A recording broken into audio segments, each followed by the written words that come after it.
Welcome to The Last Word. He's Chris Popes. I'm David Jenkins. And Chris, districts are over as far as football is concerned, and no surprises. I think when we went into the season, we thought Malden and Cape Central would win their districts, and they did. I mean, they kind of they had the target on them, and they still pulled through. And Cape kind of had a little iffy early in the season, but they have ended really strong, and Malden's look good all year. They have. I don't think they're the same caliber teams that they were last year, but that's to be expected with what they lost. But the teams that, like you said, the teams that we expected to be there, they're here, and they've got a lot of talent, and they've got a lot of they got a good shot of continuing, I think, this week. And we're here to kind of break down some of the games and kind of maybe inform you of the teams that they're playing. You might not know a little bit about them, and we're trying to do our best to not screw it up. They're both rematches of last year's quarterfinal games, so that's kind of interesting too. We didn't have to look forward to see their opponent. We'll start with Class 2, because I think that's the best matchup for me personally. Malden's at Cardinal Ritter again. I know a lot of people are questioning why. Well, they played Cardinal Ritter last year. Why are they back this year? But Cardinal Ritter had a bye. Explain. Yes. Right, they had a bye, so they have one fewer home game, and by Misha's logic, that means they get to host this game. So I don't agree with that at all.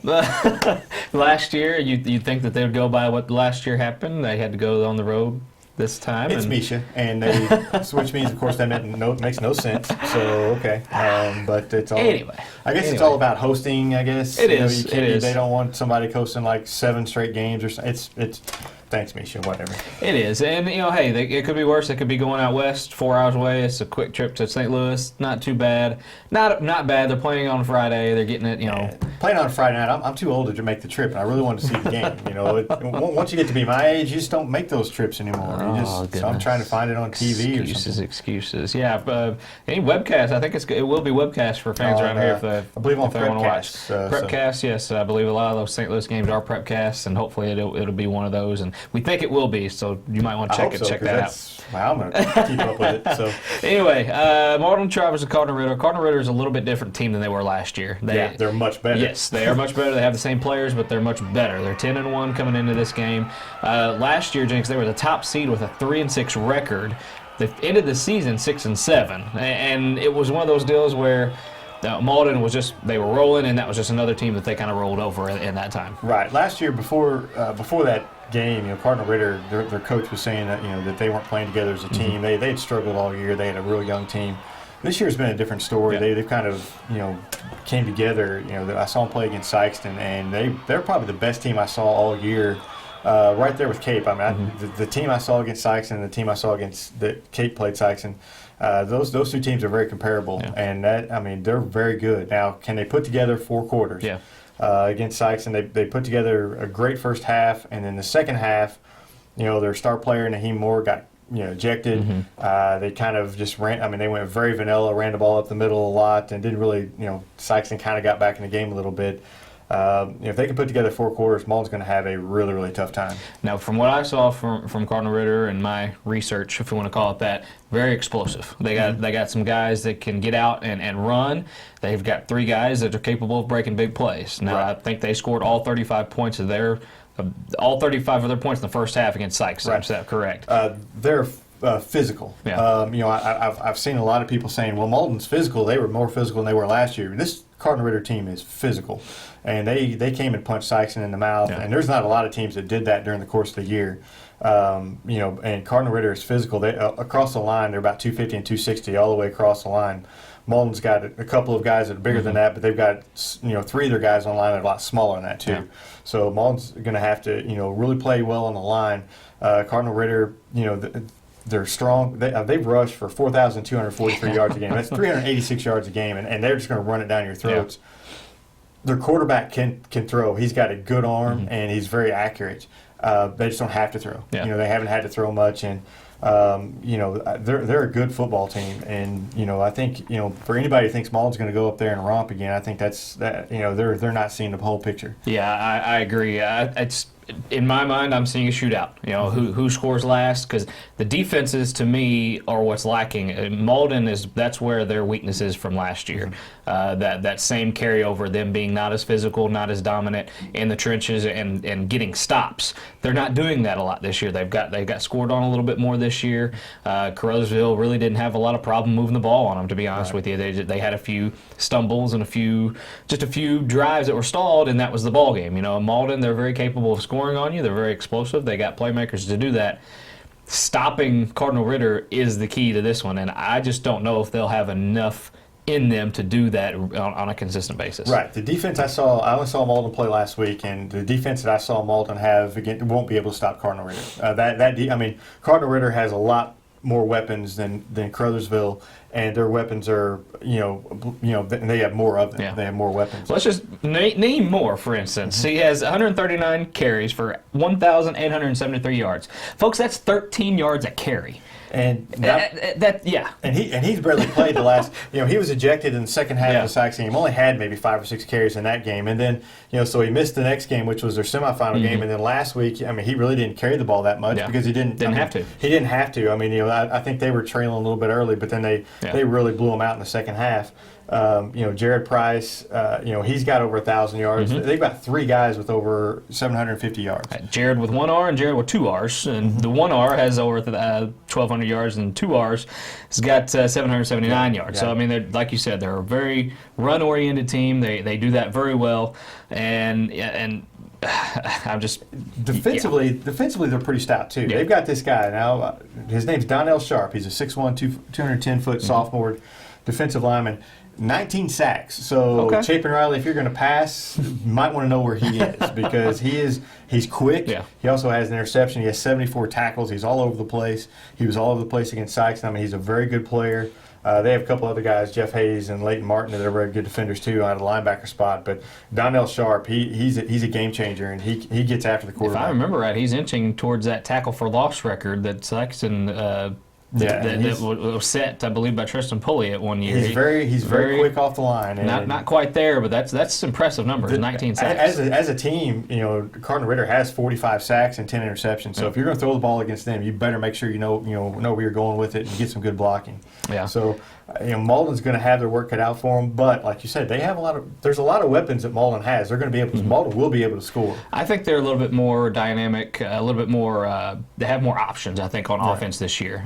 Chapin Riley, last year, he's still this kind of game manager, the captain of the football. He knows he's leading the offense, but they've opened him up a little bit this year. He's went to the air a bit. They haven't had to do that a lot in a lot of their games, but when they need to, of course, they've got Kylis Thompson, who's emerged as one of their number 2 option there, and Zach Gray. I don't know if you remember him or not, but they're tight end from last year. I think he caught 1 ball, and I think it was a touchdown. I think last year, something like that. Yeah. But he's kind of opened up this year and given Riley another option in that passing game. And if they can get that rolling, if that running game somehow is kind of slowed down, I think they do have a reliable option in Chapin Riley to throw the ball and move the ball down the field. Yeah, I think they're going to have to mix it up, keep it off balance, and because Cardinal Ritter, if you just try to line up and run the ball at them, they're going to stop that. Yeah. You're going to have to mix it up though, and you're going to have to, like I said, you're going to have to get good blocking if you're going to pass because they're going to be all over you as far as the pass rush. They like to blitz,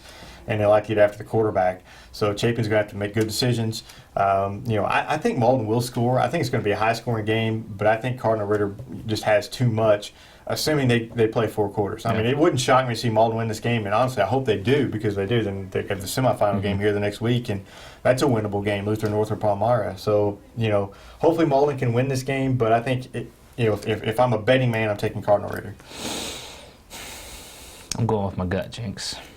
I'm going Malden by 2 points. Hey, I hope you're right. 40-38. I'm saying Cardinal Ritter 38-28. So we're set. Cardinal Ritter's scoring 38 points. There's going to be a lot of. I just think there's going to be a lot of points scored. There's going to be a lot of big plays. And whoever has the ball last, I think is going to win this game. I really do. I don't think there's going to be a lot of stops. I think Cardinal Ritter's defense is just a little bit underrated. I think they're going to get some stops, and I think they win the game. But like I said, that's if the good Cardinal Ritter shows up. we've seen Cardinal Ritter the last few years. You know, it's a good Cardinal Ritter, bad Cardinal. It just depends on which team shows up. Well, you saw it in the halftime just in one game. You saw two different teams, and it is they're at home. That is kind of scary to have the St. Louis Crew stay at home. It's hard to play up there on their home turf, and you just never know what teams show up, like you said. But I'm just gonna go. I'll go Malden to get past them and. I don't know. It should be a good one. It should definitely be a good one. It should be, and I'm looking forward to hopefully watching it somewhere online.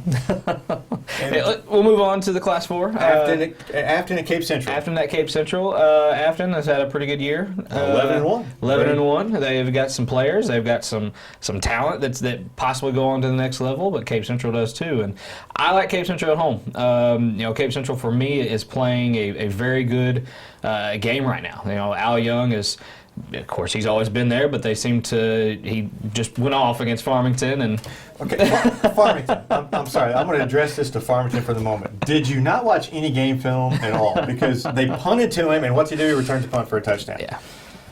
Okay, something tells me Afton is not going to punt to him. I'm just going to throw us out there. I'm assuming they have coaches that are going to scout and know you don't kick him the ball. They might have one of those. Hey, we're going to kick and see what you can do, big man. We'll see if you can score on us when they might get burned. But that's not going to end well. That won't end well. It won't end well at all. But I don't get it. You got a dynamic guy back there. You know who he is. You've played him before. You know who he is.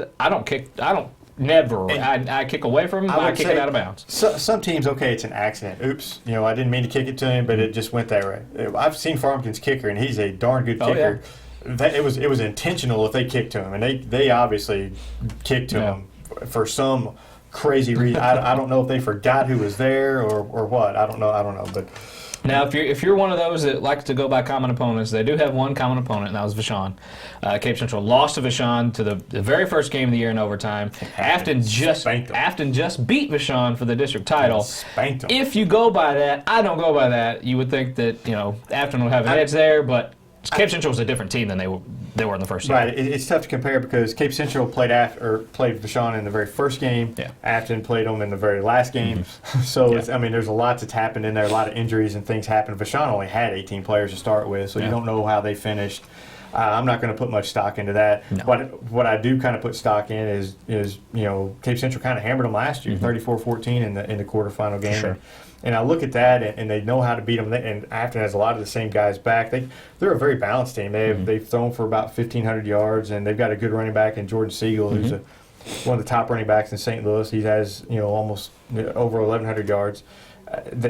One thing they've got 5 receivers with over 11 catches, multiple touchdowns. So they're very versatile. They're tough to defend, but I think Cape just has too much for them. I think Cape has their own weapons. I think they're going to be tough to stop, especially now that Quayon Chisholm is getting out there on the edge and making doing some damage. I think so too. Quayon, he's the similar type of quarterback. Just looking at the numbers that Devontae Burst is for Afton, like you said, Devontae Burst, he's got over 1,400 passing yards and he's also rushed for over 700. So he's got 27 TDs and he only got four interceptions and 134 attempts. That's very efficient. And they have, like you said, they just got a balanced attack and. Defensively, Tyler Burris, you're going to have to watch out for him. He's, from what you've researched, he's getting some looks in the D1 era, and he's got 118 total tackles, 81 solo tackles. That's unheard of a lot around this. Don't forget the 7 sacks and 4 picks. Exactly. He's a 3-trick pony. He can do it all. So he's a good player. They're a very solid team, and Cape Central's going to have their work cut out for them. I think that's going to be another close game, but I think I'm like you, Cape Central at home. I like Cape Central at home. Yeah, I do too, and these are, when you get to this point, everybody's beat them last year. They're good teams. They're at this point for a reason, and you kind of never really know, and you're looking at just the stats and stuff, and you kind of make your generalizations, and you just kind of put your pick out there. It's fun. I like doing this, and especially with teams I don't really see very often.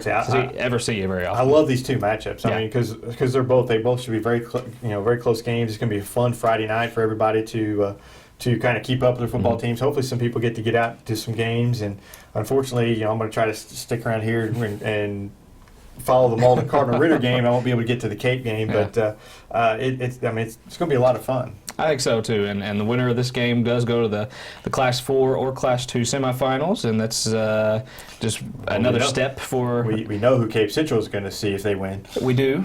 Or they'll see their familiar foe, Webb City. I wish that game would be at Cape Central. That would be awesome. But I believe it would be at Webb City, if I'm not mistaken. I think you're right. And Malden, if they win, I believe they are at home. They will be at home, and Lamar is not in their way. And that's, like you said, it's either Palmyra or Lutheran North. So, and either way, hopefully, if they see Lamar, it's going to be in the state championship game. That's what I think everybody would love to see, that rematch from last year, and be in the state championship game would be just awesome for Malden. That would be awesome. And hopefully, like I said, Malden pulls it out against Cardinal Ritter. I think both of our teams have a very good shot. I hope both of them move on. SEMO, we're rooting for our SEMO teams to move on, and I think they got a good shot. So we'll see you guys next week. A big show next week. Yes. Next week's show, we'll have our football wordies. We'll give out our football awards. We'll probably talk a little bit about these games. Football wordies, the only award that matters, to be honest with you. You get absolutely nothing but a pat on the back from us. And that's only if we see you. So it's a maybe a thumbs up. Subliminal. I'll give you a video 2 thumbs up. There you go. So we'll see you guys next week on The Last Word.